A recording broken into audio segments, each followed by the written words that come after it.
자, 정치와이드 첫 순서는요, 교사들의 이야기, 그리고 교사들의 집회와 관련된 내용 지금부터 좀 다뤄보겠는데요. 사실은 지난 주말에도 집회가 있었고요. 그 전에는 교육당국과 교사들의 여러 가지 얘기, 요구사항, 그거에 대한 설명, 뭐 여러 가지 있었습니다. 자, 관련된 영상부터 몇 가지 영상들이 지금 섞여 있는데요. 확인해 보겠습니다. 우리들은 아동복지법 득득하고 개정하라! 우리 친구들이, 동료들이 안전하게 가르칠 수 있는 학교 환경을 만들기 위해 교육부와 교육청에서 앞장서 주십시오. 고인의 죽음에 대한 진상규명을 철저히 해주십시오. 상처받은 교권을 신속히 회복하여 선생님들께서 더 이상 불안해하지 않고 교육에 전념하실 수 있도록 교육부와 시도교육청이 더욱 노력하겠습니다. 오늘 오전 수석비서관 회의에서 지난 주말 현장 교사들이 외친 목소리를 깊이 새겨서 교권 확립과 교육 현장 정상화에 만전을 기해달라고 지시했습니다.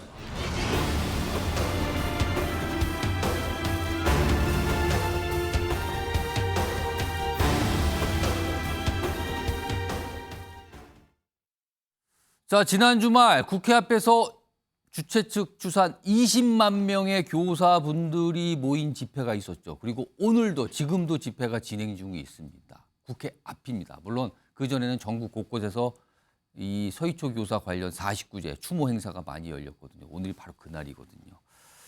자, 일단 영상으로 좀 소개해 드렸는데 화면 좀 보겠습니다. 일단 집회 모습부터 좀 다룬 기사가 오늘 꽤 있는데요. 화면 좀 일단 보는데 저 화면에 글자가 아니고요. 이 사진을 좀 봐주세요. 배경으로 사진. 저 국회 앞에 있었던 그제 있었던 집회 모습인데요. 저런 정도로 이렇게 뭐랄까요? 저걸 뭐라고 표현할까요? 뭐가 질서가 잡혔다고요? 저런 집회가 있어서 사실은 최근의 집회 모습에서 보기가 좀 드물다 이렇게 돼 있었거든요. 이게 드론으로 촬영한 모습인데요.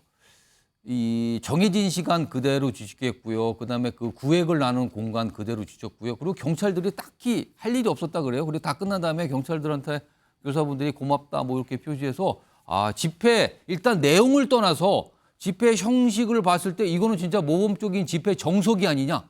역시 교사들의 집회는 다루기는 뭐가 다르다. 뭐 이런 좀 평가가 좀 나왔습니다. 그 화면 다시 보겠습니다.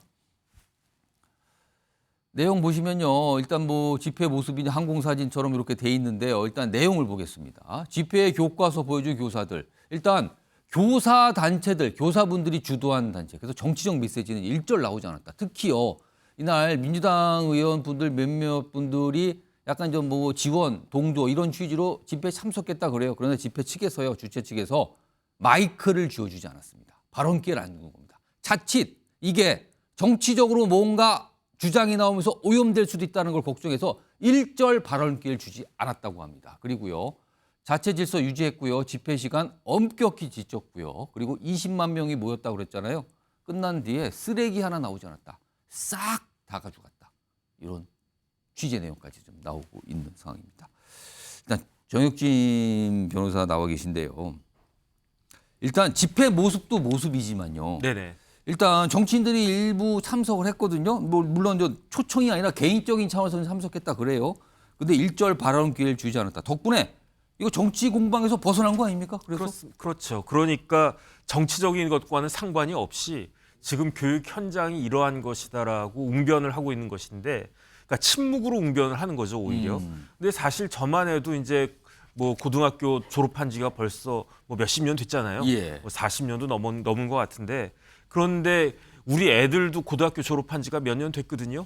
그러니까 실질적으로 저는 그 우리나라 교육 현장이 어떤지 감이 전혀 없어요. 그냥 저희 때 생각만 해가지고 그냥 우리 때는 이제 선생님들한테 맞기도 많이 맞고. 그때 선생님들이 엄했죠. 아주. 그렇죠. 그다음에 이제 선생님들 딱 지나가면 피하기 바빴고 저희만 그랬습니까? 저희 부모님들도 선생님이 오라가라 하면 아주 뭐 큰일 난 것처럼 학교에서 전화하면 난리가 나는 거죠. 그렇죠. 그런데 오늘 보니까 제가 어떤 걸 깨달았냐면 형식이 주장의 설득력을 높이는구나.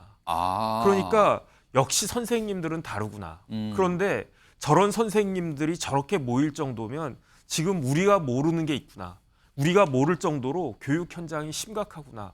이렇게 뭐 아주 이렇게 뭐 세게 이야기 안 하고 뭐 고래고래 소리 안 지르고 그래도 예. 오히려 더 많은 시민들한테 느끼는 그 정도가 완전히 다르다. 저는 그런 생각이 딱 들었고요. 예. 그렇기 때문에 그다음에 제가 곰곰이 생각을 해보니까 예. 사실은 교육의 목적은 무엇입니까? 학생들을 잘 가르치는 게 목적이잖아요. 음. 그런데 학생들이 선생님을 우습게 알고 선생님을 존경하지 못하는데 예. 아무리 지식이 주입이 된다고 한들 그게 무슨 교육이 되겠습니까? 오. 그렇기 때문에 교권이 확립이 되는 것은 뭐 우선적으로 선생님들한테도 필요한 것이지만 예. 종국적으로 교권이 확립되는 가장 종국적인 혜택은 결국은 학생들이 받는 거다. 그렇기 때문에 교권이 더욱더 확립이 돼야 된다. 예. 저는 그런 것을 오늘 이제 집회 모습들을 보면서 많이 생각을 하게 되고 느꼈습니다. 추가로 하나 정혁 씨 변호사. 오늘 집회 지난 주말에도 있었지만요. 지난 네. 주말은 휴일이었거든요. 네. 근데 오늘은 휴일이 아니라 평일이에요. 네. 사실 정상적인 상황이라면 선생님들이 학교에 계셨어야 되는 시간에 집회가 지금 열리고 있는 상황이잖아요. 그래서 네네. 뭐 연가, 병가 이런 걸 통해서 오늘 하루를 빠지고 오신 분들이 선생님들이 많이 타 그러는데 사실 당국에서는 이거는 좀 불법성이 있다 이렇게 판단하는 거 아닙니까? 이거는 어떻게 되는 겁니까? 그게 무슨 불법성이 있을까? 만약에 이제 선생님들이 막 이렇게 무질서하게 했다고 하면 예. 학교에 연가를 내지 않고 참석을 했으면은 그러면은 그거는 뭐 징계 사유가 되겠죠. 하지만 제가 딱 보니까 선생님들이 연가나 이렇게 제대로 된 절차는 다 밟았을 것 같고 오. 밟았다고 했고요. 형식. 그 다음에 이제 갈수록 참가하는 선생님들이 늘어났다라고 하는 것이 선생님들이 퇴근 시간 이후에 참석한 선생님들도 많대요. 끝나고 나서. 끝나고 나서 이제 자기 할 일 다 하고 그러니까 그 정도로 이제 선생님들이 딱 하니까 제가 조금 전에도 말씀드렸다시피 오히려 더 설득력이 일반 사람들한테 시위라고 하는 건 나의 주장을 다른 사람들한테 알리는 게 시위잖아요. 예, 그 시위의 목적인데 그 목적을 100분, 10분 그 달성했다 저는 그런 생각이 듭니다. 김영주 전 의원님 나와 계신데요. 사실 이 교사분들이 보여준 저런 집회 또 뭐 시위라고도 볼 수 있어요. 저런 모습이 오히려 더 주장의 설득력을 높이고 있는 거 아닌가. 정부도 사실 딱히 할 말이 없게 만드는 모습을 보여준 거 아니냐 이런 건데 그러자 일각에서는 이제 또 비교를 합니다. 우리나라 시위하면은 또 굉장히 거칠고 폭력성이 나타나고 막 충돌 다치고 막 이런 거 연상되잖아요. 그럼 또 어떤 분들이 이거 민주노총 집회하고는 너무나 다른 거 아닙니까? 또 이렇게 비교하시는 분도 있는데 이거 어떻게 생각하십니까? 그래서 지난번에 이제 민주노총이 1박 2일 집회를 예. 하면서 노상방뇨든 뭐 여러 가지 시민들의 눈살을 하룻밤을 자니까 뭐 예, 여러 가지 그렇게 모습이 하는 나타났죠. 예. 밤늦게까지 집회를 하면서 뭐 일부 술도 마시는 분도 예, 있고 뭐 바로 근처에서 화장실에 가지 않고 뭐 소변을 보시는 분도 있다 보니까 오히려 부작용이 컸고 비판의 대상이 됐고 만약 이번 집회도 만약에 이게 뭐 정교조나 어떤 정치색이 있는 그 교사 집단 단체에서 앞장섰다면 상당히 그런 부분이 정치적 예. 논란 때문에 말하자면 진솔한 어떤 평교사들의 어떤 예. 그 의지들이 표출이 잘 되기 어려운 이제 그런 것인데 아예 그런 것을 사전에 차단했다는 것. 예. 또 어떤 집단보다 아직까지 우리나라에서 가장 윤리적이고 도덕적인 집단으로 보여지는 게 교사 집단이었기 때문에 스스로 그런 자기 검열이 있었다는 것. 또 부분적으로 얼마 전에 있었던 간호사들의 집회도 교사 못지않게 아주 질서정연했습니다. 사실은 예. 이번에 교사들 그 모임이 더 이제 질서정연하고 또 더군다나 이게 지금 추모 집회 같은 의미를 또 같이 그렇습니다. 띠고 있기 때문에 숙연해야 하는 모습들이 분명히 있거든요. 예. 그래서 오히려 이러한 그 사실은 돌아가신 분 교사님들에게는 아마 안타까움이 많은 이 계기를 통해서 예. 한국 그 교육단체 혹은 예. 한국 교사들의 지위, 교권과 교육 제도 전반을 전체적으로 한번 되돌아볼 수 있는. 예, 근데 지금 뭐 그 교사라고 하는 것이 그냥 초등학교부터 있는 게 아니라 예. 유치원 같은 경우도 이미 다 교사들입니다. 교육부에서. 그럼에도 불구하고 부모들의 갑질에 대해서 전혀 반응할 수 있는 권한이 아무것도 없거든요. 그런 부분들이 그대로 그 부모들이 말하자면 어린이집이나 초등학교에 다녔던 아이들한테 했던 행태가 그대로 예. 초등학교에 가고 중학교 가고 있기 예, 때문에 이 문제가 생겼거든요. 그리고 또 하나는 솔직히 학교 운영위원회나 학교의 교장을 비롯한 이사진들이 예. 교사의 권익을 오히려 줄이는 그런 아. 부분이 있었기 때문에 그런 것까지 한번 좀 생각해 보는 예. 그런 계기가 되기를 바랍니다. 자, 지금 사실은 지난 주말마다 집회가 있었고요. 오늘도 열린 거예요. 오늘 평일날 열린 거죠. 그런데 이 집회 모습 사실은 주장은 많이 있었지만 민폐도 없었고요. 정치색도 없었다. 보기 드문 집회가 열렸다. 그래서 많은 분들이 평가를 좀 하시는 상황인데 자, 문제는 이 교사분들이 주장하는 바 교권 회복 방안 이거 사실 정치가 해결해 줘야 되는 거거든요. 그럼요. 오늘 정치권에서는 이와 관련해서 뭐라고 얘기를 한 건지 들어보겠습니다.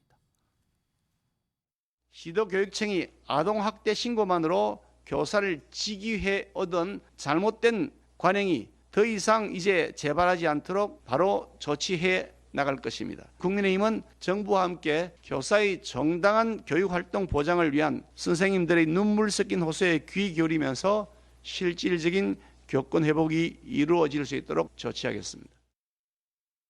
교육부에 경고합니다. 오늘 전국의 선생님들이 절박한 마음으로 모입니다. 지난주부터 강조했듯이 교육부가 선생님들의 집회 참여를 방해하고 겁박하고 중징계와 형사 고발 등으로 강경하게 대응한다면 민주당은 강한 방법으로 교육부의 잘못된 처사를 바로잡을 것입니다. 교육부는 선생님들의 절규를 절실한 자세로, 낮은 자세로 듣기 바랍니다.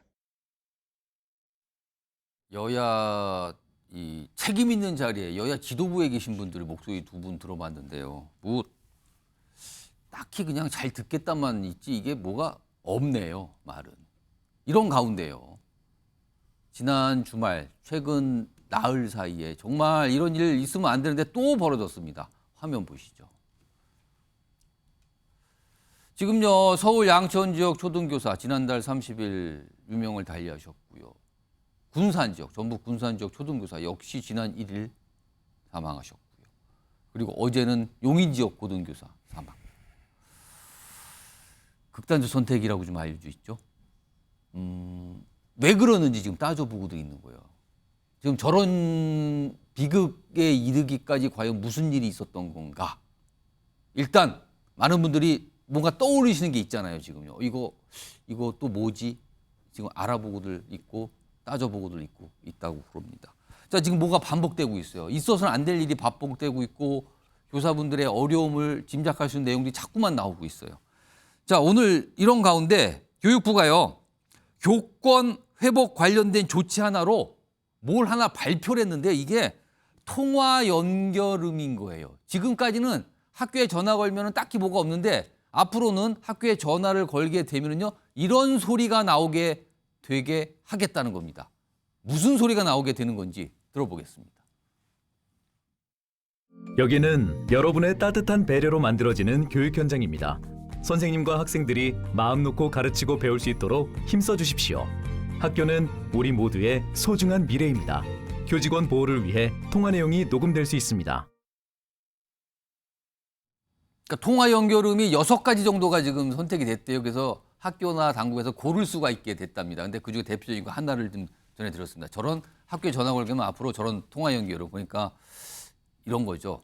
전화 거신 분 잘 생각해서 말씀하세요. 약간 이런 취지 같은데 전용기 민주당 의원 나와 계신데요. 네. 이거 가지고 될까요, 이거? 선생님들이 무엇을 원하는지를 전혀 캐치하지 못하고 있고 일부러 안 들으려고 하는 것 아닌가 하는 의심까지 들 정도입니다.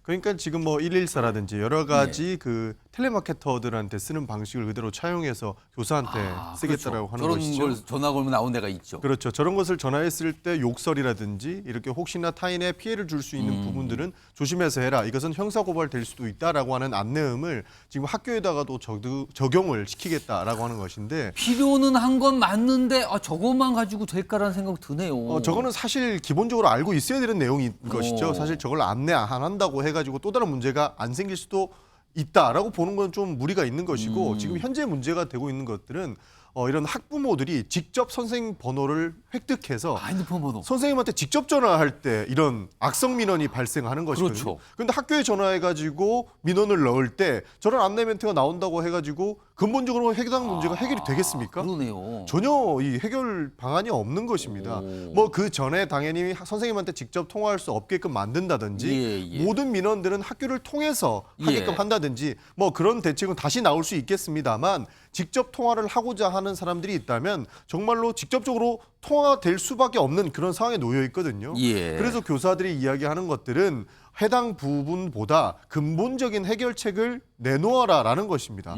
이번에 집회를 해서 굉장히 질서 정연한 집회를 진행했고 예. 추모 집회도 같이 진행했는데 여기서 보면 아동복지법을 개정해라라는 이야기가 나오는 겁니다. 그러니까 법 개정부터 이뤄내고 예. 교육부가 명확한 정책을 가지고 나와라라고 요구를 하고 있는 것인데 예. 지금 당장의 현안 진단, 악성 민원만 일단 막아보자 하는 예. 심산에서 이렇게 뭐 통화 연결음을 변경하겠다라고 하는 것들은 그냥 사실 탁상 행정에 지나지 않고 빨리 이 해당 문제를 덮어놓고 다음 거 한번 얘기해보자라고 하는 것에 지나지 않기 때문에 조금 더 적극적으로 예. 듣고 실제로 교육 현장에서 적용시킬 수 있을 만한 정책들, 법 개정 사항들까지 명확하게 발표해 줄 필요가 있다. 저는 그렇게 보고 있습니다.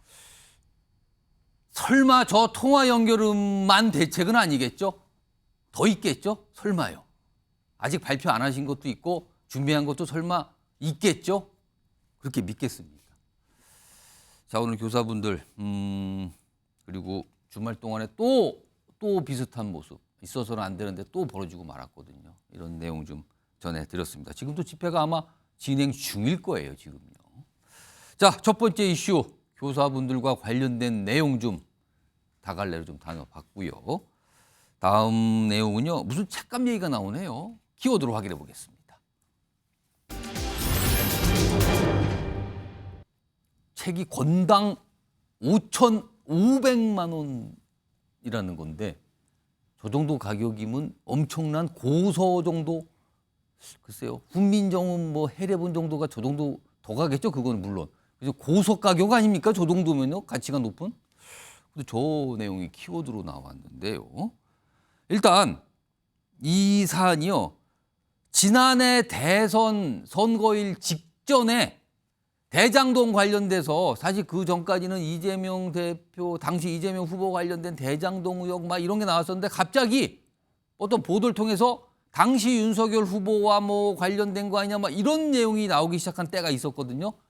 당시에 대선 토론에서도 이 얘기가 나왔어요. 들어보겠습니다.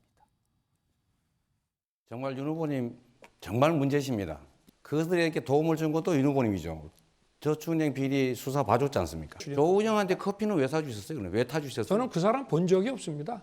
아니, 참. 희한하네요. 갖다 붙이려고 10년 전 것까지. 그럼 그들이 그렇게 말하지 않습니까? 내가 가진 카드면 윤석열은 죽는다. 저는 윤석열 게이트다 이게. 윤석열의 몸통이다 이렇게 생각합니다. 당시에 이제 대선 토론에서 저게 논쟁처럼 비춰졌는데 저희가 나왔단 말이에요. 근데요, 이게 시간이 지금 한참 지난 지금 뭔가가 나타났습니다. 지금요. 화면 보시죠. 화면 보시면요, 이게 지금 뭐 커피 타줬냐, 뭐 누구 만나냐, 무슨 저축은행 얘기 나오잖아요. 이게 사실은 지금 대장동 의혹과 관련된 김만배 씨 그리고 당시에 신학님 그러니까 전 언론노조 위원장이었거든요. 당시에는 이제 언론 활동을 하고 있었는데 인터뷰를 한 거예요. 이 신학님 씨가 김만배 씨 인터뷰를 2021년 9월 15일에 했어요. 여기에서 뭔가 당시에 윤석열 당시 후보가 무슨 검찰 시절에 커피를 타줬네, 누가 나타났네 막 이런 얘기가 나온 거거든요.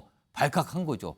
근데 이게 또 알려지기는 대선 직전인 3월 6일 보도를 통해서 그때 알려졌어요. 인터뷰한 지 한참 지나서 알려졌거든요. 근데 인터뷰하고 나서 며칠 지난 뒤 김만배 씨가 이 인터뷰를 진행했던 신학님 씨한테 책값으로 1억 6천만 원을 줬다고 그럽니다. 책 3권 값입니다. 나누니까 5,500만 원이 되는 거네요. 한 권에.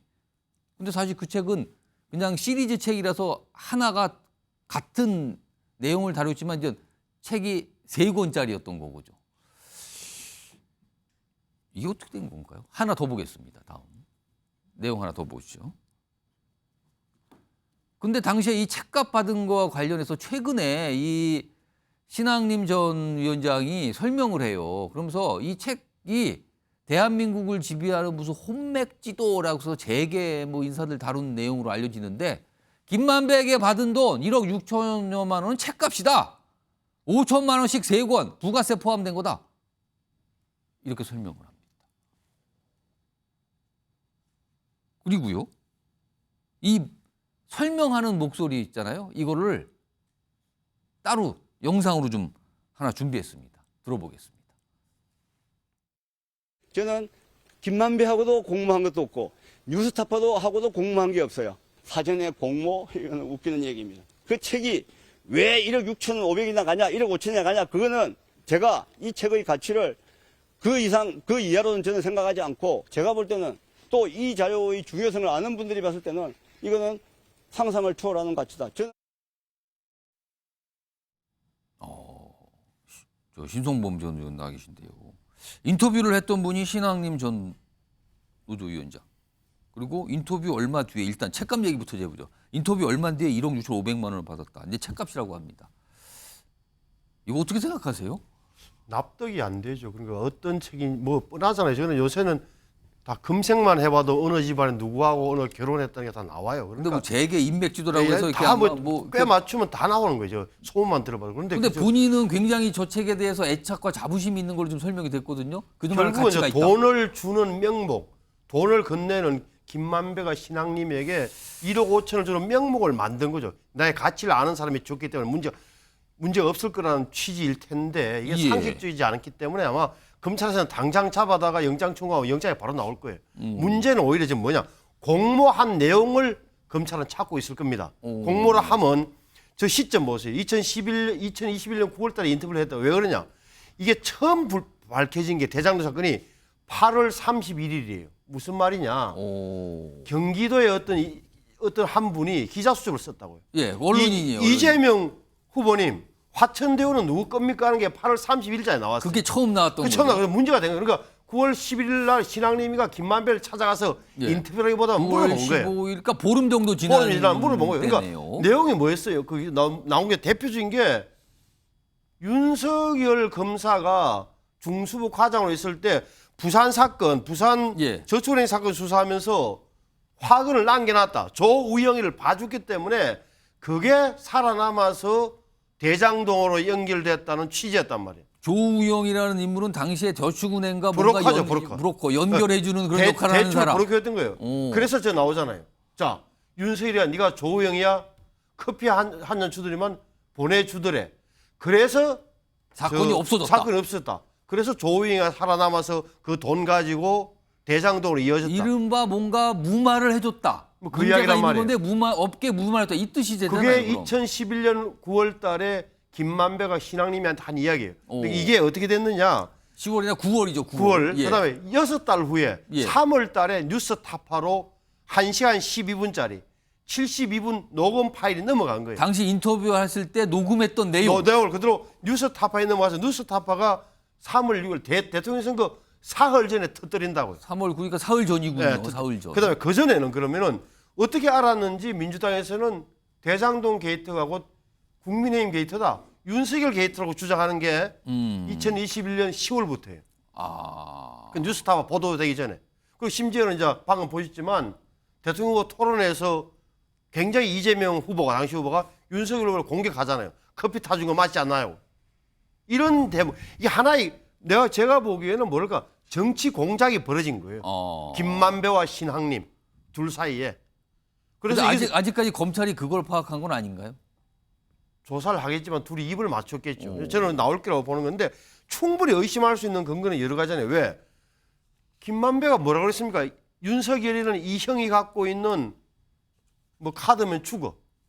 그 기억나잖아요. 그게. 그게 나름 이런 거였다는 말이에요. 그러니까 김만배가 검찰의 인맥도 알고 있기 때문에 박영수와 윤석열 검사의 관계를 알고 그래서 박영수를 조우영 변호인으로 소개를 한 거예요. 알고 있었단 말이에요. 그러면서 여기다 윤석열을 슬쩍 끼워놨어요. 윤석열이 조사를 윤석열 말투도 비슷하잖아요. 네가 조우영이야? 뭐 이런 거. 특수부 검사의 태도. 그럴싸하게 들리잖아요. 그런데 이미 지금 나오는 보도를 봐서는 이미 김만배는 전화를 해서 조우영한테 이렇게 이야기할 거니까 인터뷰하더라도 모른 체 하고 있어. 양해를 하라고 했다고.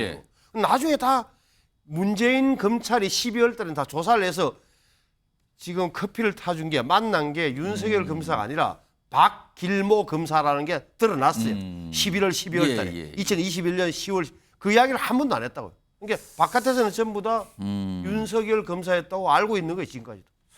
그러니까요. 이게 허위 인터뷰 의혹이에요. 그러니까 없는 내용을 인터뷰에서 있는 것처럼 얘기했다. 지금 이거를 강하게 의심을 받고 있는 과정이에요. 그 인터뷰 내용은 윤석열 대통령이 검사 시절에 대출 브로커가 문제가 있었는데 그거를 제대로 수사 안 하고 무마시켜줬다. 넘어갔다 그냥. 이 얘기를 인터뷰에서 꺼낸 건데 이게 2021년 9월에 인터뷰한 내용. 그리고 근데 쭉 갖고 있다가 3월 대선 직전에 보도가 된 거죠. 이 상황입니다. 그래서 이제 잠시만요. 말이 길어집니다. 그래서 이거 보면 전형적인 정치 공작이라고 보는 거예요. 제가 그러니까 저 윤석열 후보도 나는 김만배 잘 모르는데요라고 했고 어떻게 보면 지금 이재명 후보야말로 김만배를 모른다. 2014년도에 머니투데이 법조팀장으로 와서 자기 당선 인터뷰한 거, 재선 시장 인터뷰한 거 처음이라 그랬는데 처음이다 마지막으로 그랬는데 알고 보니까 2013년도에 김만배가 다른 법조팀장들 데리고 가서 밥 먹은 거 이렇게 다 나오는 거예요. 오히려 유착 관계는 이재명, 김만배가 오래됐다는 이야기를 방증하고 있는 거예요. 알겠습니다. 근데 사실 말이 안 되는 게 윤석열 대통령도 김만배 씨를 모른다고 하는데 그 윤석열 대통령의 아버지의 그러니까 부친의 집을 김만배 씨의 누나가 사줬거든요. 그러니까 이걸 완벽하게 모른다고 이야기할 부분은 아닌 것 같아요. 그리고 어차피 그 방송에서 얘기한 내용들은 나중에 그 임기가 끝나고 나면은 다시 한번 그 충분히 이야기가 나올 수 있거든요. 그 부분을 좀 지켜봐야 되는 것이 다 부정할 수는 없는 부분 같습니다. 알겠습니다. 일단 이 인터뷰가 허위 내용을 인터뷰한 거라는 의혹 지금 검찰에서 들여다보고 있잖아요. 그런데 그 과중에 인터뷰를 한 이 인물에게 1억 6천만 원 좀 넘게 돈이 간 거예요. 근데 이게 책값이라는 거죠. 3권짜리. 자, 김영주 전 의원님. 네. 당시에 민주당에서 이 대장동 사건은 이게 저축은행, 부산저축은행에서 시작된 뭐 윤석열 당시 후보와 관련된 거라고 대대적인 공사를 했잖아요. 그럼 이거 어떻게 되는 겁니까? 그럼 이게? 지금 방금 이제 그 전용기 의원 얘기한 것처럼 실제적으로 그 얘기 중에 전체적으로 아직까지 파악이 안 돼 있고 조사가 안 돼 있는 부분들도 있을 겁니다. 부산저축은행 관련해 가지고는요.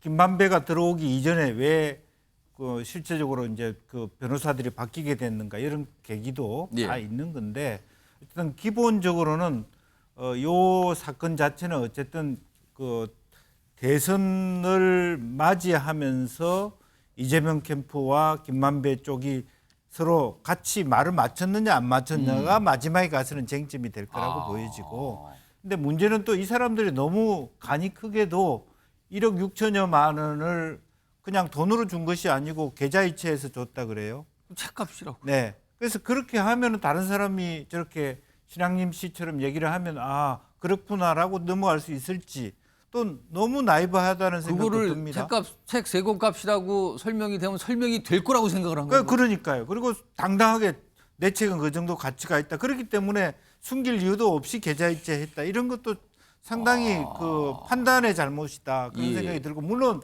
뭐 우스갯소리 같습니다만은 파리 세느강 주변에 뭐 주스 3만 원 이렇게 들어갔다가 100만 원씩 그 돈 내고 나온 사람들이 있어요.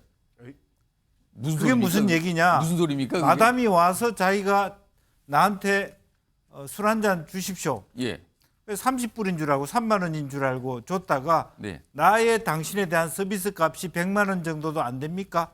이렇게 얘기해서 강제로 뜯기고 나온 사람. 바가지 아닙니까? 바가지죠. 이제 그렇게 생각해 보면 저게 지적 재산권으로 내 책의 가치가 5천만 원 된다고 주장하면 뭐라고 할 수가 없어요. 다만 우리가 객관적으로는 실제로 원본, 판본들이 1억이나 5천만 원 정도 되기 때문에 우리나라 국보급 그런 것에 비해서 저 주장은 과도한 주장이다. 그렇게 얘기할 수 있을 뿐이지. 실제적으로 보면 저런 어떤 지적 재산권에 대한 논쟁은 또 다른 국면이 될 것이라고 보여집니다. 알겠습니다. 일단 잠깐만요. 아니 평소에 합리적 이성적인 우리 김영주 의원께서 이건 좀 오바를 하시네. 너무 하신 거고 결국은 그러니까 이 결국에 어떻게 보면은 자 인터뷰를 했는데 인터뷰 내용이 알려지기도 전에 민주당에서는 어떻게 알고 윤석열 검사 얘기를 계속하고 공식 토론회에서 나와서 저렇게 하냐? 인터뷰 내용이 공식적으로 보도가 된 바가 없는데 그러니까 어떻게 그런 하나의 기획되고 연출된 너무 농후한 거 이런 검찰 수사에 밝혀질 내용이긴 하지만 진짜 이거는 사흘 전에 흔히 하는 말 찌라시 녹취록을 공개해서 예. 공격 정치로 공격을 한다. 반격 여지가 없도록 예. 사흘 전에. 공작의 냄새가 너무 나는 거예요. 이거 전용기 의원께서는 요 질문에 좀 뭐 생각을 말씀해 좋겠는데, 그러니까 아니 보도가 되기 전에 민주당에서 뭔가 알고 저렇게 공세를 한 거 아니냐, 이건 어떻게 봅니까? 보도되기 전에 저희가 어떻게 공세를 합니까? 이 사실들을 어떻게 알고 얘기하겠습니까? 지금 그 보도가 되기 전에 민주당이 알고 있었다라고 얘기하는 것은 신앙님 김만배가 민주당 측이라고 이렇게 주장을 하시고 있기 때문에, 그렇게 보시고 계시기 때문에 민주당이 주장한다고 말씀하시는 것 같아요. 저는 이것 자체가 말이 안 된다고 보고 있고, 저는 사실 왜 1억 6천만 원을 줬는지 도대체 이해할 수가 없습니다. 이게 지적재산권이건 뭐건 예. 책 3권 값을 계좌이체로 1억 6천만 원 줬다는 거 전 이해 안 갑니다. 그러나 이 부분은 다분히 정치적으로 일부러 이재명과 엮으려고 한다는 의도가 있는 모습은 있다라는 말씀 드리고 싶습니다. 왜냐하면 분명히 3일 전에 뉴스타파에서 터뜨린 것을 문제가 있다고 예, 봅니다. 대선 사흘 전에. 이것은 충분히 대선에 영향을 주기 위해서 한 행위로 볼 수 있을 예. 것 같은데, 인터뷰는 9월 15일 날 했고요. 돈을 준 것은 9월 20일입니다. 예. 그러나 그때 윤석열 대통령 후보가 아니었습니다. 윤석열 대통령 후보는요, 2021년 11월 5일 날 후보로 선출이 됐습니다. 9월 달에는 어떤 느낌이었냐면, 사실 민주당이 그런 내용도 있었어요. 윤나땡이었어요. 윤석열이 나오면 땡이다 라고 하는 의도가 있었습니다. 그러니까 분명히 홍준표 대선 후보가 더 영향력이 있을 것이고 더 본선에 영향력이 있을 것이기 때문에 홍준표 후보가 오히려 국민의힘 후보가 될 수 있다라고 생각했던 데였는데, 이때 우리가 어떻게 알고 윤석열 후보를 음해하기 위해서 이런 인터뷰를 일부러 시키고 일부러 1억 6천만 원을 그 대가로 주게 만들고 이런 상황이 어떻게 민주당이 시켜서 만들어지겠습니까? 이것들은 분명히 그 신앙님과 김만배의 관계에서 나온 내용들인데, 이거를 돈을 왜 줬냐를 갑자기 이재명과 엮으려고 하다 보니까 윤석열 대선 후보가 선출도 되기 전에 이전의 내용을 가지고 와가지고 통으로 이렇게 인터뷰를 했고, 인터뷰를 대가로 1억 6천만 원을 줬고, 그게 나중에 대선 3일 전에 나왔다 라고 만드는 겁니다. 그러나 이 타임테이블들을 보면 윤석열 대선 후보를 어떻게든 할 필요가 없는 그런 시기에 인터뷰를 한 내용이기 때문에 전혀 관계가 없다라는 말이 되는 거죠. 추가 질문 제가 하나 드리면, 아까 방금 전에 처음에 이 주제 시작할 때 지난 대선 때 대선 토론이거든요. 그거는 2022년 2월에 있었던 토론이거든요. 근데 당시 이재명 대표가 그 내용을 질문을 하거든요. 이거는 어떻게 된 걸까요? 그러니까 이런 내용들이 나오기 전에 지속적으로 해당 내용들의 문건이 계속적으로 돌았던 겁니다. 그 내용들을 보고 충분히 질문할 수 있는 내용이지, 이미 이 사람들이 인터뷰를 해가지고 만약에 신앙님 씨가 가지고 있었다 그러면 저희가 어떻게 다 알고 있겠습니까? 알겠습니다. 일단 이와 관련해서 오늘 국민의힘에서 가만히 있지 않죠? 관련돼서 많은 얘기를 좀 내놨는데 들어보겠습니다. 신앙님의 책이 훈민정음이라도 되는지 기가 막히고 어이가 없습니다.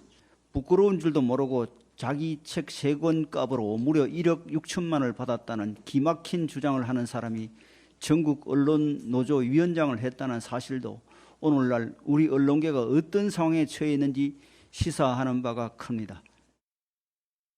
돈을 받고 조작을 해서, 보통 저희가 이거를 그 가짜 뉴스의 악순환 사이클이라고 얘기를 하는데, 저 인터넷 매체가 가짜 뉴스를 퍼뜨립니다.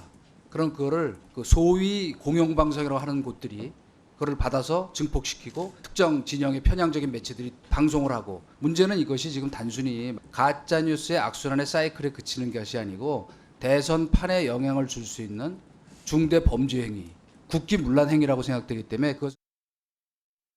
자, 전혁진 변호사, 지금 다른 분들 3분 말씀 다 들어봤는데 지금 이게 무슨 그림으로 보이십니까? 이게 어떤 상황으로 이해하고 계세요? 일단 제가 식당에 갔었는데요. 항아리가 이렇게 유리 상자 안에 딱 들어가 있어요. 그래서 제가 그 식당 주인 사장님한테 물어봤어요. 아니, 사장님 왜 이 유리 상자 안에 넣어놓습니까? 비싼 도자기래요. 그래서 제가 물어봤어요. 얼마예요? 그랬더니 도자기 하나에 달 항아리 같은 건데 5천만 원이래요. 비싸네요. 그래서 5천만 원 깨지면 안 되니까 저렇게 해놨겠다라고 생각을 하는데, 신앙림 씨가 자기 책 가치가 1억 6,500이라고 그랬단 말이에요. 그거를 김만배도 인정했다고 그랬단 말이에요. 만약에 그 한국의 혼맥지도라고 하는 그 책이 김만배 집에 어떻게 있을까? 그게 만약에 유리 상자 같은 데 들어가 있으면 그만한 가치가 있을지 모르겠지만, 제가 봤을 때 그 라면 받침으로 쓰일 수도 있지 않을까, 저는 그 생각을 하거든요. 저런 식으로 이야기하면요, 우리나라에 뇌물죄는 성립할 수가 없어요. 예를 들어 제가 고위 공직자란 말이에요.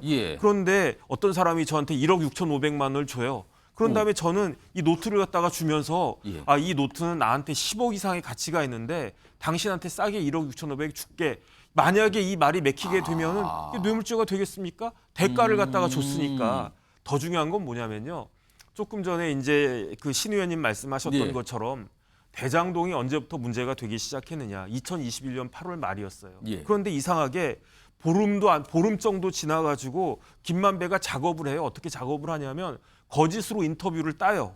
그리고 난 다음에 닷새 뒤인 9월 20일에 1억 6,200을 이전에 줬던 300까지 치면 1억 6,500을 신앙님한테 쏴줘요. 예. 그리고 난 다음에 9월 말에는 조우영한테 조우영이 누구냐면요. 예. 부산저축은행에 박연호라고 회장이 있었어요. 예. 그 사람의 사촌 처남이거든요. 오. 그래서 대출 브로커 역할을 하면서 10억 3천만 원 받았다고 해가지고 나중에 처벌 받아요. 예. 그런데 이제 그 조우영한테 뭐라고 이야기를 했냐면 2021년 9월 말에 예. 뭐라고 이야기했냐면은 야 부산저축은행 수사가 10년 전에 있었던 거예요. 2011년도에 그때 윤석열 과장이 너한테 커피 타줬다고 이야기할 테니까 그런 줄 알고 있고 만약에 너한테까지 기자들이 물어보면 그런 일 있었다라고 이야기해달라 이렇게 부탁을 했다 하고요. 누구한테 부탁한 겁니까? 김만배가 조우영한테. 왜냐하면 그렇게 인터뷰를 따놨으니까. 그렇게 내가 얘기를 했으니 그렇게 알아라. 그렇게 알고 그렇게 대답을 해달라 부탁을 한 거죠. 그런데 그 인터뷰가 9월 15일이었는데 10월 16일 딱 한 달 뒤부터 어떤 일이 벌어지냐면 예. 이재명 대표가 막 주장하기 시작해. 왜 주장하냐면 왜 윤석열은 부산저축은행 때 수사를 갖다가 안 했느냐라고 하면서 하나를 더 붙여요. 뭐라고 붙이자면 그때는 이제 8월 말부터 대장동이 막 했으니까 예. 한 달 반쯤 지나서 대장동이 막 불불 끓기 예. 시작하였는데 갑자기 뜬금없이 그렇기 때문에 대장동의 몸통은 윤석열이다. 이렇게 주장을 하다가 해 넘어가가지고 대선 직전이 2월 25일에 우리가 예. 조금 전에 봤잖아요. 그 대선 토론회. 이재명 대표가 그 윤석열 후보한테 뭐라고 그랬냐면 왜 조우영한테 커피를 타줬냐. 커피 타줬는지 안 타줬는지 어떻게 합니까? 그랬는데 그리고 나서 일주일 뒤인 3월 6일에 뉴스타파가 이 인터뷰를 갖다가 까요. 그런데 3월 6일이 언제냐면 예. 대선 사흘 전이잖아요. 그다음에 3월 6일 날 그 대선 뉴스타파 보도가 있은 다음 날 이재명 후보가 뭐라고 이야기했냐면은 아니 그 윤석열이 여기 이렇게 커피 타줬고 그렇기 때문에 윤석열이 대장동 몸통이니까 국민이 판단해달라 이런 식으로 이야기를 했단 말이에요. 예. 그러니까 제가 봤을 때 이것이 저는 가장 큰 혐의가 뭐냐면은 김만배 이것과 관련해 가지고는 알선수재나 업무상 배임 증제 돈을 갖다가 준 혐의가 될 텐데 더 큰 혐의는 뭐냐면요. 공직선거법 위반이거든요. 그런데 공직선거법 위반은 공소시효가 지났기 때문에 여기에 대해서는 처벌할 수가 없는데 이거는 쉽게 말하면 김만배라고 하는 사람이 거짓 인터뷰를 따가지고 예. 지난 대선을 조작하려는 시도가 있었고 그 시도가 얼마나 먹혔는지 모르겠지만 결과적으로 이제 그 시도가 먹히지 않았지만 이거는 굉장히 문제가 되는 중대한 그런 사건이고 여기에 대해서 민주당에서 얼마나 그 김만배하고 잘 알고 있었는가, 예. 얼마나 뉴스타파하고 연결이 되어 있었는가 이 부분에 대해서는 민주당이 해명을 해야 될 것이다라고 저는 생각을 합니다. 자, 맞아. 전용기 의원한테 제가 한 1분 드릴게요. 뭐 반박하실,거나 어떤 뭐 설명할 게 있으면 해주시죠. 그러니까 뭐 이제 시점이 안 맞는 것이죠. 그러니까 그 당시에 굳이 윤석열 후보를 음해하기 위해서 이렇게 신앙님과 김만배를 우리가 섭외를 해서 9월부터 그거를 할 이유가 없었다. 섭외를 해서 이렇게 거짓 인터뷰. 그러니까 예, 만약에 이게 예. 거짓이라고 한다면 거짓 인터뷰를 시킬 필요가 없다라는 겁니다. 그리고 신앙님한테 인터뷰했던 김만배가 1억 6천을 주게 만들고 예. 이게 다 민주당이 했다라는 것은 너무나도 괴담스러운 이야기입니다. 그러니까 시점이 만약에 윤석열 대통령 후보가 이미 후보로 선출되고 난 이후에 이런 시도가 있었다면 충분히 민주당이 의심받을 수 있겠죠. 그러나 후보를 선출도 되기 전부터 이렇게 윤석열 후보를 음해하려고 했던 것을 다 민주당 작품이다 하는 것은 괴담에 지나지 않는다라는 것입니다. 일단 요거 수사 말씀하실 말씀 있으세요? 그러니까 제가 처음부터 민주당이 기획하고 의도를 하고 그보다는 김만배가 기획한 거예요. 김만배는 왜 이재명 시장이 되어야 자기가 대장로에서 얻은 수익을 보관할 수 있다, 유지할 수 있다는 것. 신학님은 뭐냐? 언론노조위원장이기 때문에 이념적으로 친한 이재명 후보가 대통령이 되는 게 좋은 거예요. 둘이는 또 이 김만배와 신학님 사이는 어떠냐? 어떤 신문사 계열사의 언론노조위원장 출신이에요. 옛날보다 잘 알아. 그러니까 따라서 저는 처음부터 민주당이 기획했다는 게 아니라 김만배가 했고 그것이 적절한 시점에 연결되면서 정치적 기획으로 이어졌다는 이야기예요. 자, 지금 뭐 어차피 검찰이 최근에 압수수색도 했죠. 그러니까 들여다보고 있는 거예요. 뭔가 좀 기다려 봐야겠습니다. 시간이 걸릴 것 같기도 하네요. 두 번째 주제 다뤄봤는데요. 네 분 패널 오늘 좀 약간 격앙돼서 서로들 말씀하셨어요. 각자의 입장과 해석을 말씀해 주셨습니다. 알겠습니다. 자, 그러게요. 이게 지금 이게 얼핏 간단해 보이진 않습니다. 이 상황이요 지금요. 자, 다음 주제 넘어가겠습니다. 역시 키워드 준비되어 있습니다. 왜 참석했나 질문을 던지는 키워드입니다. 윤미향 무소속 의원이 뒤에 사진으로 나와 있네요. 일단 이와 관련해서요. 지금 최근에 윤미향 의원이 일본에 가서 이 간또 대지진 이 학살 희생자들 있잖아요. 이 추도 행사에 참석을 했는데 이게 조총련과 관련된 행사였거든요. 이게 지금 정치권에서 여러 가지 논란으로 불꽃은 상황인데 일단 관련해서 지금 외교부 장관, 통일부 장관이 내놓은 말이 있습니다. 설명이 있어요. 그거부터 들어보겠습니다. 조총련은 아시다시피 국가보안법상 반국가 단체입니다. 또 북한의 대리기관이고 또 북한의 주일 대표부의 성격을 가지고 있습니다. 그렇기 때문에 북한의 핵과 미사일의 위협이 고조되고 있는 상황에서 현직 국회의원이 조총련 행사에 참석하는 것은 적절치 않다고 생각합니다. 윤미향 의원께서는 조총련 행사 참석 관련해서 통일부에 사전 접촉 신고를 한 바가 없습니다. 그렇기 때문에 이것은 법 위반에 해당이 되고 통일부는 법과 원칙에 따라 교류협력체계 확립을 한다는 차원에서 이 문제와 관련해서 절차를 진행해 나갈 생각입니다. 그리고 윤미향 의원께서 이 문제와 관련해서 색깔론이다 이런 주장을 펴고 계십니다마는 법에는 색깔이 없다라고 하는 점을 분명히 말씀을 드리고. 자, 이게 이제 국회에서 이런 관련된 질문과 답변이 나온 거예요. 일단 화면 좀 보겠는데요. 정혁진 변호사 화면을 좀 보시면서 설명 좀 해주죠. 화면이 두 장인데 일단 어떤 내용이 설명이 있고요. 다음 거 하나 더 보죠. 이게 뭐 일본 소식통 관련돼서 뭐 초청한 적 없다는 이런 내용까지 있어요. 다시 앞에 원래 화면 보겠습니다. 정혁진 변호사, 이게 무슨 일이 있었고 뭐가 지금 문제가 되는 겁니까? 이게 정리를 해보면 예. 그 8월 30일에 예. 윤미향 의원이 일본에 가요. 예. 일본에 가가지고 대사관의 의전을 받아요. 뭐 통과도 빨리빨리 통과하고 차도 아무래도 제공받고. 국회의원이 해외 나가면 그렇게 협조를 해주는 경우가 있죠. 뭐 국회의원 되면 다 그런데요. 여기 뭐 두 분, 예. 세 분 다 의원님 하셨고 하시고 계시지만 그리고 난 다음에 8월 31일 하루 쉬고 9월 1일에 행사를 참석하는데 이게 간또 대지진 조선인 학살 추도 모임 추모식이죠. 이 행사가 어디 있냐면 그 동경에 요코하미초 공원이라고 있거든요. 거기서 행사가 있었는데 행사가 두 가지가 있었어요. 그런데 1시 반 행사가 무슨 행사냐면 간또 대진제 조선인 학살 100년 도쿄 동포 추도 모임이에요. 그런데 여기 주체가 누가 했냐면 조총련하고 도쿄 조선인 강제연행 진상조사단 이 두 단체가 그 주최를 갖다가 했는데 여기에서 조총련 도쿄본부 위원장 고덕우라는 사람이 있대요. 이 고덕우라는 사람이 뭐라고 이야기를 했냐면 한국 정부는 남조선 괴뢰도당이다라고 그랬어요. 그 북한에서 쓰는 거 아닙니까? 우리도 옛날엔 북괴라고 했거든요. 북한 괴뢰군. 그런데 북한은 남조선 괴뢰도당이라고 했는데 이 이야기를 고덕우라고 하는 사람이 그 조총련 동경 그 위원장인데 그 사람이 했는데 그 자리에 윤미향 국회의원이 우리나라 국회의원인데 거기 앉아 있었다는 거예요. 그런데 윤미향 의원은 무슨 자격으로 저기를 갔느냐? 남측 대표단의 대표로 갔다는 거예요. 남측 대표단.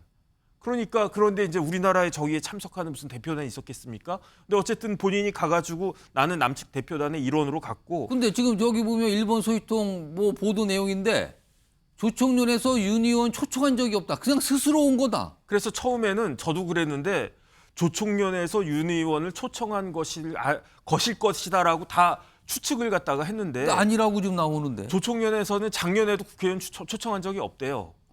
그러니까 윤미향 의원이 부르지도 않았는데 조총련 그 집회에 그냥 자기 발로 걸어 들어가면서 외교부 의전 다 받아가면서 그런데 이게 뭐가 문제냐면 우리나라는 일본하고 1960년대 수교하지 않았습니까? 그러니까 동경 가면 일본 대사관 있어요. 그런데 북한은 아직도 일본하고 수교하지 않았어요.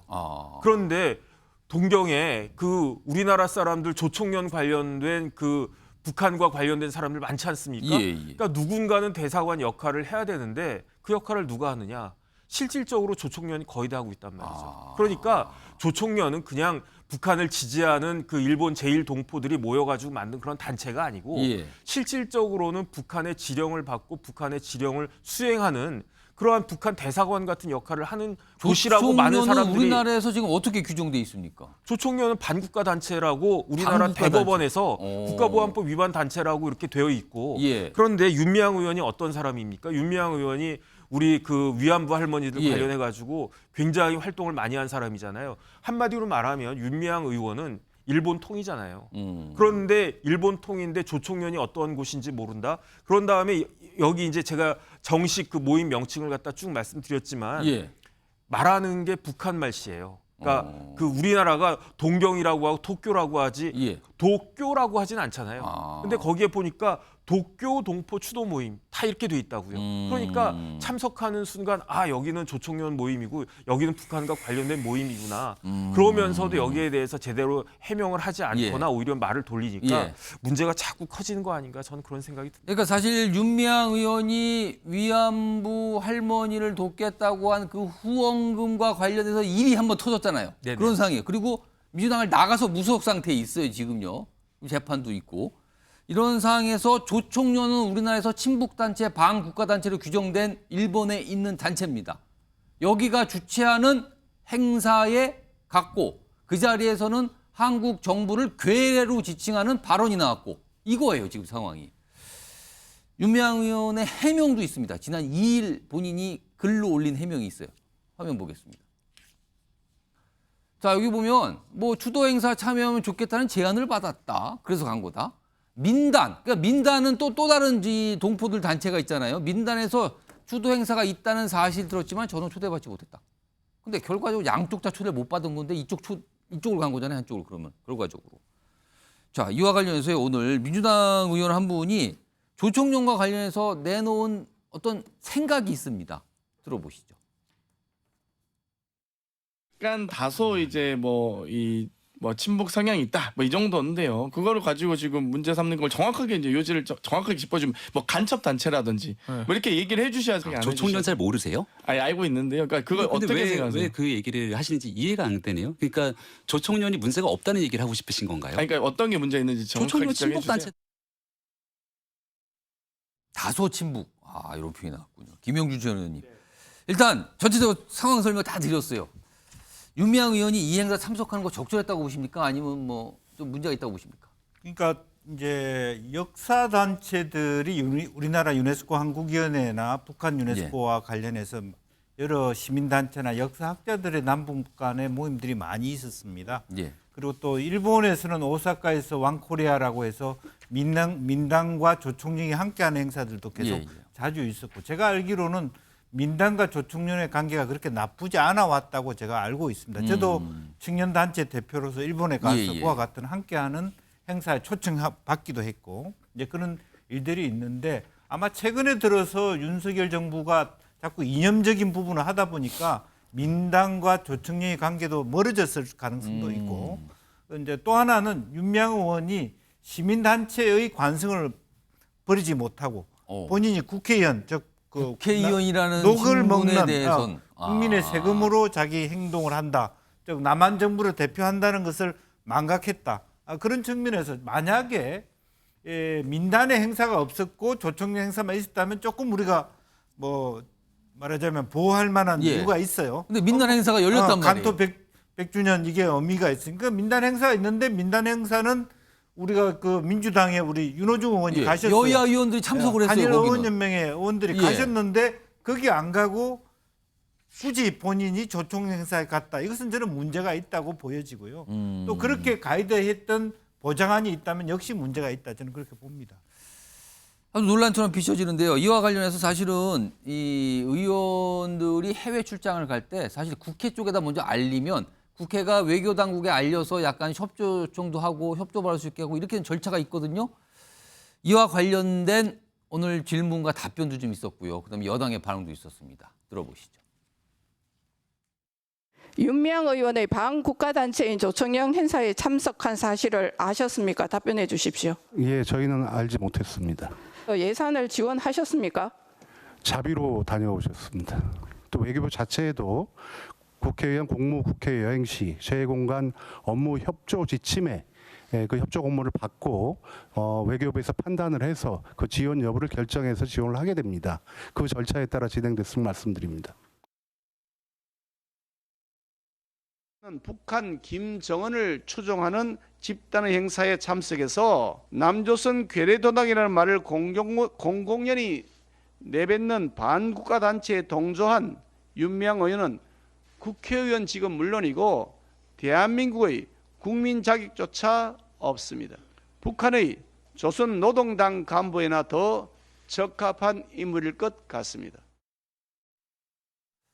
전용기 민주당 의원 나와 계신데 네. 민주당은 이것은 일단 아직까지 반응이 없어요. 이거 왜 침묵입니까? 아니면 뭐 고민입니까? 뭡니까? 이거 어떤 생각이십니까? 사실 윤미향 의원께서 민주당 출신이지만 지금 당장에 무소속으로 있기 때문에 민주당에서 어떤 입장을 내기는 좀 애매합니다. 그러니까 원래 윤미향 의원이 민주당에 있었으니까 민주당이 책임져야 되는 것 아니냐라고 이야기할 수 있는데요. 지금 뭐 국민의힘에서 계속 러브콜을 보내고 있는 조정훈 의원도 민주당 출신입니다. 그러니까 민주당에서 우리 위성정당이었죠. 위성정당에서 그렇죠. 나온 그런 분이었기 때문에 모든 것을 다 민주당 탓으로 돌리고 싶겠지만 꼭 그런 것만은 아니고 그래서 입장이 안 나온 것 아닐까라고 저도 조심스럽게 추측은 해봅니다. 저는 참 운이 없거나 그리고 잘못된 선택을 했다라고 생각하는 부분이 하필이면 이 행사의 주체가 조총련인 게 너무 아쉽습니다. 그러니까 조총련 민단 각각 비슷한 추도 행사를 열었는데 조총련 쪽으로 간 거죠, 지금. 그러니까 여당에서 주장한 거는 뭔지는 알겠어요. 조총련이 김정은을 추종하고 남조선 괴뢰도당이라고 이야기하는 애초에 말도 안 되는 이야기들을 하고 있는 그런 집단이 하필 이번을 주최했거든요. 저는 윤미향 의원의 진정성을 충분히 이해합니다. 왜냐하면 분명히 간토 대지진 때 일본인들이 조선인들을 학살했고 그 사람들을 추도하기 위한 시민단체 활동들이 계속적으로 있어 왔어요. 윤미향 의원은 누가 추청을 하든 북에서 하든 남에서 하든 어디에서 주최를 하든 간토 대지진 때 학살 문제는 계속적으로 문제 제기를 해줘야 되는 거고 그분들을 추도하기 위한 역할은 해야 된다라는 입장에서 가신 것 같은데 이번만큼은 조총련에서 또 주최를 했고 국회의원으로서 참석을 하는데 하필이면 이 조총련 주최 행사였기 때문에 참 아쉬운 상황이 좀 도래했다라는 생각이 좀 들기는 합니다. 아무튼 이게 때가 때잖아요. 지금 굉장히 사실은 여야가 굉장히 신경들이 날카롭게 서 있어요. 이런 문제들로요. 근데 이게 지금 딱 불거졌습니다. 아무튼 그렇습니다. 자, 다음은요. 요거는 여권이라고 좀 표현하겠네요. 왜냐하면 장관들이 지금 등장을 하거든요. 관련된 주제로 넘어가겠습니다. 보시죠. 전사가 되라. 여기서 말한 전사는 그 전쟁과 관련돼서 일을 하는 그 전사를 말하는 거겠죠? 전사가 되라. 최근에 저 표현이 윤석열 대통령이 했다는 표현으로 알려지는데 일단 최근에 국회에서 장관들과 이 야당 의원들과 어떤 질의응답 과정에 나타나는 모습들이 꽤 많이 있었어요. 여러 모습들이. 좀 묶었는데요. 확인해 보겠습니다. 지금 이제 우리 정부는 도쿄 전력의 입이 되어 버렸어요. 일본 정부의 입이 아니라 이젠 도쿄 전력의 입. 정부가 얘기하는데 일본 도쿄 전력의 입이라고 얘기를 합니까? 입인지를 제가 말씀을 드릴 테니까 그걸 답을 듣고 말씀하세요, 총리. 예의가 없으신 거예요. 위원장님. 아니 어떻게 도대체 정부가 국민을 위해서 얘기를 한다는데 도쿄 전력의 입이다? 질문 일본 도쿄 전력의 말을 따라가다가 큰 낭패를 당할 겁니다. 도쿄 전력의 말을 따라가는 건 하나도 없습니다. 국제적으로 열심히 따라가고 계십니다. 과학적 방법을 따라. 중점 추진 중인 1대1로 전략에 부산이 반드시 포함되어야 한다. 공산주의자세요? 제가 왜 공산주의자입니까? 근데 저렇게 말씀하신 건 아무렇지도 않아요? 아니 1대1로를 지지한다든지 그 말이 왜 제가 공산주의자입니까? 노원부 장관님이 침소봉대가 아니라 광주에다가 이념의 색깔을 더 씌우려고 아니죠. 의원님 하는 거예요. 색깔론 하시는데 메카시즘이라는 것은 아닌 사람에 대해서 낙인을 찍는 겁니다. 인민군을 인민군으로 말하는데 왜 그것이 메카시즘이고 이념의 색깔론을 입히는 겁니까? 오염수가 안전하다는 유튜브 홍보 영상이 50여일 만에 1657만 회가 넘었는데요. 네, 그렇습니다. 네, 이거 정말 대단한 성과예요. 네, 그렇게 조회수가 많은 이유는 괴담과 가짜 뉴스를 갖다가 경계하는 국민 여론 때문에. 그거 책임질 수 있으세요? 그 네. 말씀? 말이 안 되는 통계 아닙니까 그렇지 이게? 않습니까? 괴담에 대한 국민적인 거부감, 가짜 뉴스에 대한 어떤 분노 때문에 이렇게 많은 겁니다. 그 장관들의 답변이 굉장히 단호하고 강하죠.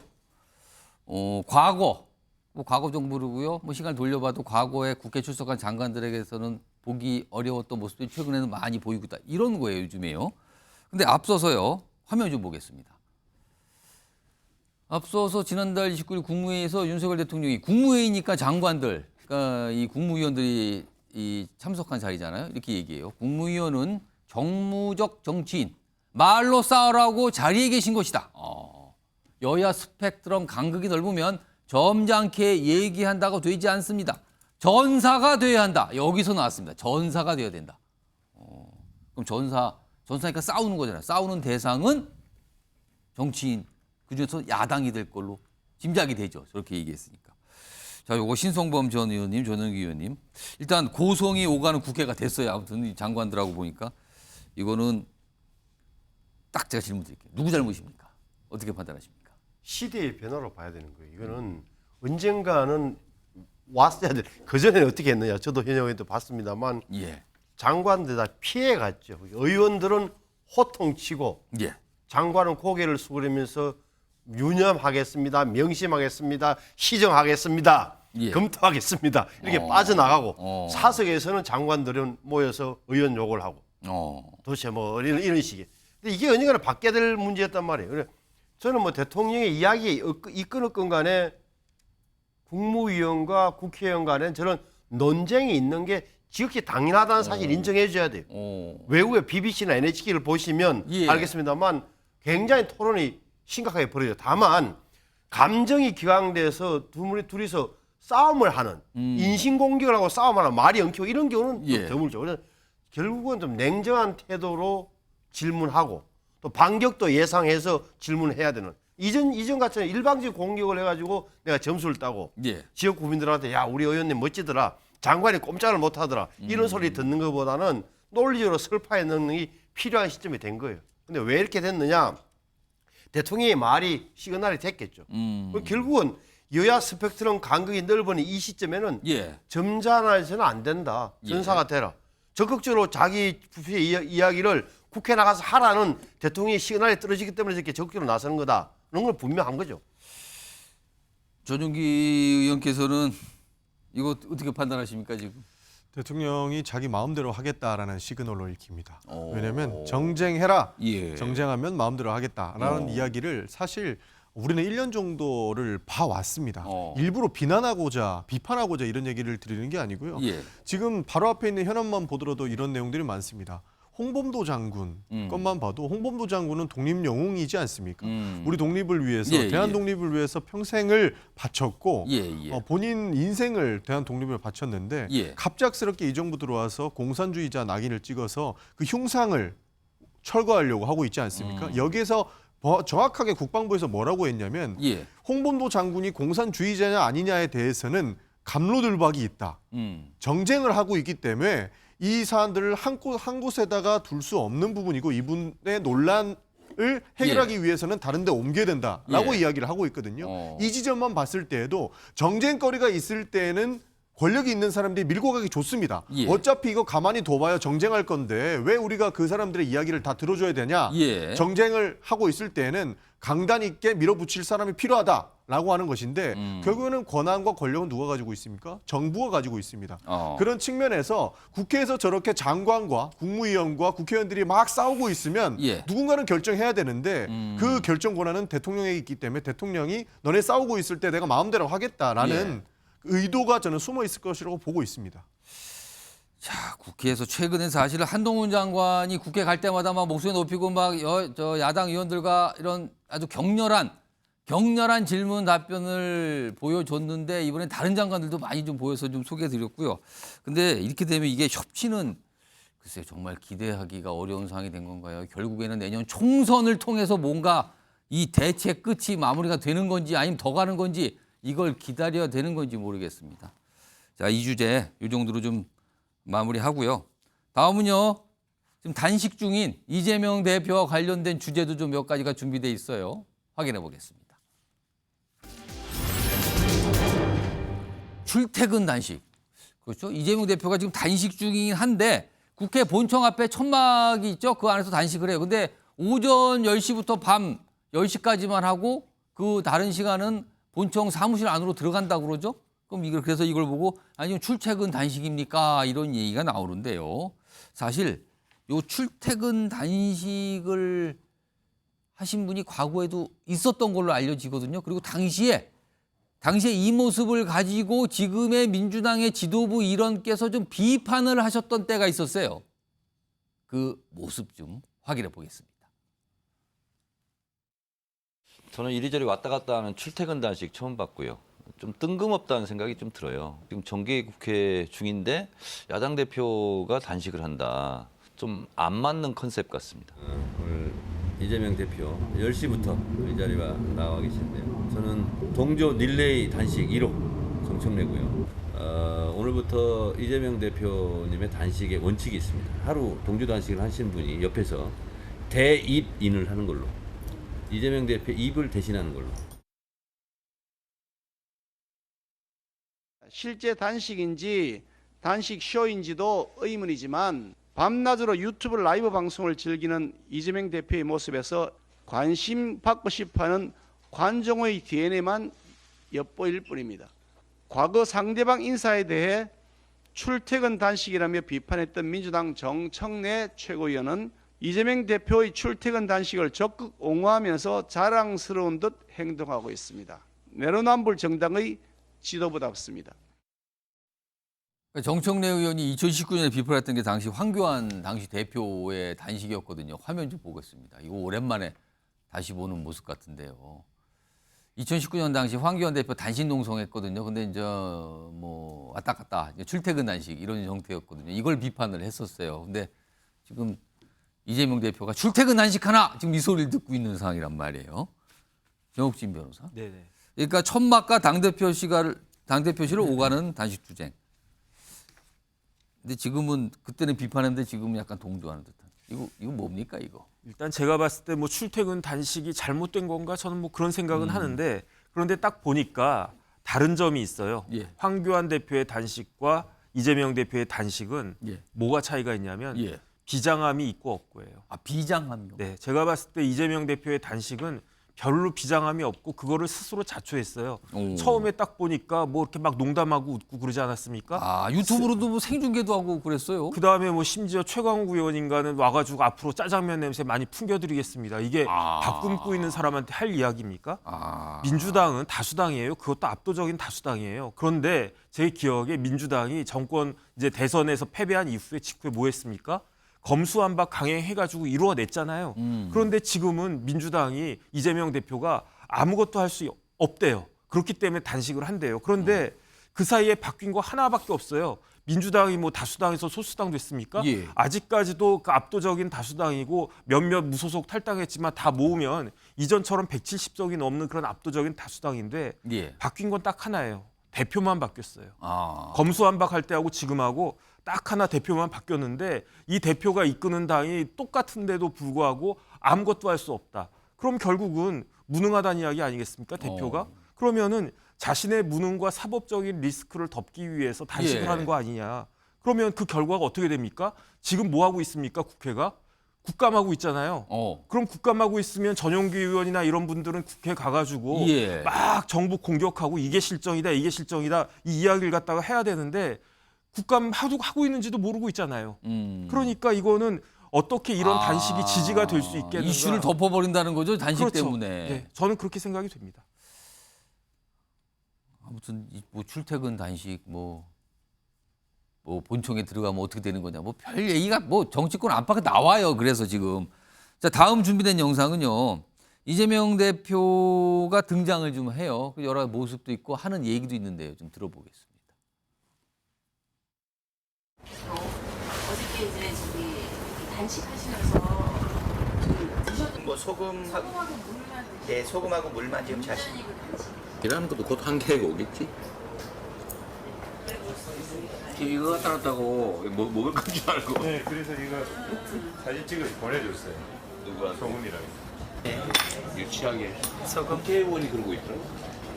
우학대사가 한 말이 틀린 게 아닌데. 자기들이 계속 그래왔으면 다른 사람도 그럴 것이라고 당연히 생각해요. 그래서 우학대사 말을 돼지 눈에 돼지가 보이고 부처는 부처가 보인다고 하는 게 그게 진리죠. 방금 전에 이제 정혁진 변호사가 설명하시면서 이제 국정감사 지금 하고 있는데 뭐 이 설명하셨는데 지금 국정감사 아직 시작 안 됐고요. 지금 정기국회 기간이긴 하지만 국정감사는 내달부터 진행이 된다는 거 참고로 말씀드리겠습니다. 김영주 전 의원님.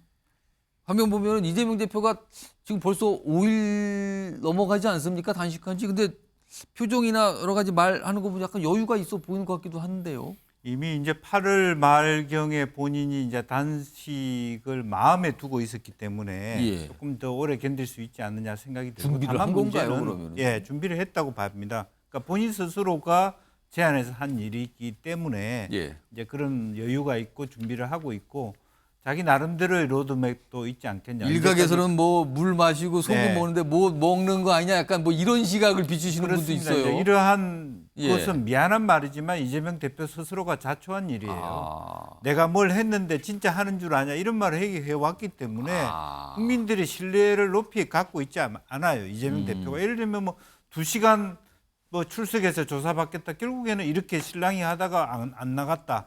이러면 안 나가려고 처음부터 한 거 아니냐. 이런 의심들이 굉장히 높은 상태이기 때문에 제가 이재명 대표한테 드리고 싶은 얘기도 뭐라도 병도 완전히 오픈했으면 좋겠습니다. 내가 진짜 텀블러도 있고 좀 뭘 먹는지 장어에 엑기스를 먹는지 뭘 먹는지 알 수가 없다 말이죠. 이제 그런 얘기들이 있을 수 있고 왜냐하면 김성태 전 대표는 24시간 아예 자기 캠을 설치해서 뭘 먹는지를 생중계하다. 왜 그렇게 하지 않는지 모르겠고 처음부터 뭐 국회 안에서 함에도 불구하고 경호권 문제 때문에 밖에서 한다 그러면 안으로 들어가야 된다 그러면 아예 처음부터 로텐드 홀에서 24시간 움직이지 않는 그런 단식을 했어야 되지 않느냐. 처음부터 왔다 갔다 멀리 과거에는 황교안 대표는 뭐 청와대 앞에 왔다 갔다 하는 그런 어떤 움직여야 될 명분이 있지만 그 로텐드 안 국회 본청 안에 있는 거하고 밖에 있는 것의 차이가 뭐냐. 국민들이 알 수가 없죠. 이제 그런 면에서 조금 더 뭐 눈에는 뭐가 보인다 이렇게 얘기할 것이 아니라 그런 의혹에 대해서 본인 스스로가 미리 자기 검열을 할 필요 있다. 저는 그렇게 생각해요. 전영기 의원께서 왜 본청하고 천막하고 왔다 갔다 하는 겁니까? 제가 짧게 하나 말씀드리겠습니다. 세상에는 굉장히 다양한 사람들이 있더라고요. 저도 이번에 단식하면서 왜 움직이나 한번 유심 있게 봤는데 지금 이재명 대표 단식하는데 지지자들도 와 있고 사실 지지하지 않는 강성 반대파 유튜버들도 와 있습니다. 실제로 그분들이 서로에게 소리를 질러기 때문에 실제로 경호원들도 붙어 있어요. 그러니까 국회에서 규정상은 경호권이 발동하지 않는다라고 이야기하지만 그분들이 갑작스럽게 싸움이 일어난다던가 그분들의 분쟁을 최소화하기 위해서 일부는 바리케이트도 쳐 있고요. 이런 줄도 쳐 있고 그분들이 싸우지 못하게끔 방어를 하고 있습니다. 그런 측면에서 심야 시간에 이재명 대표가 바깥에 있을 때 혹시 모를 일이 일어날 수도 있다라는 거예요. 그렇기 때문에 안쪽과 바깥쪽을 왔다 갔다 하는 것들은 어쩔 수 없는 선택이었다는 국회 안에 본청 안에 로비에서 하는 건 어떻습니까? 뭐 로비에서 하는 것도 충분히 의미가 있겠죠. 그러나 바깥에 나와서 이렇게 시민들과 만나뵈서 하는 모든 것을 다 공개하는 정도로 선택한 것 같습니다. 알겠습니다. 전영기 의원께서 사정이 있습니다. 이 설명을 좀 덧붙여 주셨어요. 다음은 마지막 주제가 있는데요. 뭐 그건 키워드보다도 일단 바로 내용으로 좀 들어가 보겠습니다. 두 가지 화면이 준비되어 있는데 첫 번째 화면 좀 보겠습니다. 홍범도 잠수함 개명 논란에 대해서 어떤 판단들을 하고 계십니까? 이 홍범단 명칭에 대해서는 검토가 필요하지 않겠나 이렇게 보고 있습니다. 장관께서도 총리 생각과 마찬가지로 이런 개명이 필요하다 이렇게 보시는 거죠? 다시 말씀드리면 의견을 좀 더 들어보고 해군 입장도 들어보고 해서 필요하다면 바꾸는 방안도 검토하겠다 이렇게 그러면 자, 지금 홍범도 흉상 관련 앞서선 뭐 영상에 잠수함 얘기가 나왔는데 지금 문재인 전 대통령이 또 입장을 냈어요. 최근에 한번 냈는데 또 냈습니다. 그러면서 뭐 이게 이 정도 논란 커졌으면 대통령실이 나서 정리하라, 철회하라 어떻게 보면 요구 또는 뭐 통첩 뭐 이렇게 같기도 하는데 최근에 이 관련된 입장을 냈는데 또 낸 거예요. 어제. 그러자 오늘 대통령실이 또 입장을 냅니다. 대통령실이 나서지 않는 게 문제가 아니라 전직 대통령이 지나치게 나서는 게 문제다. 아, 이렇게 또 받아쳤습니다. 시간이 한 1분 정도 있는데요. 신성범 전 의원님. 국방부는 아니 그러니까 문재인 전 대통령은 왜 이렇게까지 또 대통령실은 또 왜 이렇게까지 이거 뭐 어떻게 보십니까 지금? 지금 이 문제가 뭐 여러 가지 논란이 있을 수 있어요. 하나의 움직일 수 없는 사실은 문재인 대통령 시대에 홍범도 장군을 너무 과도하게 띄우기에 역작용 측면이 있는 거예요. 그러니까 2021년 8월 달에 카자흐스탄에 있는 유해를 보관할 때 엄청난 행사를 했어요. 그래서 대전 국립천충원에 안장할 때도 뭐 방송사 3사가 생중계도 했고 대통령이 내에도 참석했어요. 근데 그때 보면 다른 독립자들은 한 평인데 홍범도 장군은 8평. 규모가 커졌다고 그러죠. 크고 그다음에 또 하나는 육군사관학교에 명예 졸업장도 주고 어찌 됐건 뭐 사실 이런 측면에 있었단 말이에요. 그러니까 논란이 있었는데도 불구하고 그런 측면이 있으니까 아마 문재인 대통령 입장에서는 이거 내가 지키겠다는 생각을 하는 거 아닌가 싶어요. 이게 얘기가 좀 더 가도 되는 주제인데 시간이 다 됐거든요. 다른 분들 얘기는 다음에 기회가 되면 한 번 더 듣도록 하겠습니다.